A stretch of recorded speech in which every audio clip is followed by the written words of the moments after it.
বিচার আপনি দেখতেছেন সিলেটে খুনি যাচ্ছে।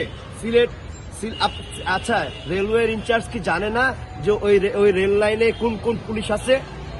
অবশ্যই জানে। 7 ঘন্টা সে ট্রাভেল করলো সিলেটের ওই ট্রেনে, 7 ঘন্টা ট্রাভেল করলো। তো ইনচার্জ যখন ভিডিওটা আমি দেখছি, আপনি দেখছেন, ইনচার্জ দেখে নাই, বাংলাদেশ গোয়েন্দা সংস্থা দেখে নাই, স্বরাষ্ট্র উপদেষ্টা দেখে নাই, সবাই দেখছে এগুলা সবাই দেখছে। দেখার পরও তারা কি করছে? তারা ইজি, একেবারে ইজি। আমি এই ওই ট্রেনে পুলিশ যারা আছে ওরা অ্যারেস্ট করো এক্ষুনি, 1-2 ব্যাপারে অ্যারেস্ট করা ছিল। তাহলে কি বুঝায়? যে মাটি থেকে শুরু করে ওই মানে জায়গা পর্যন্ত সবাই এখানে জড়িত। কারেক্ট, কি এর বিচার হবে?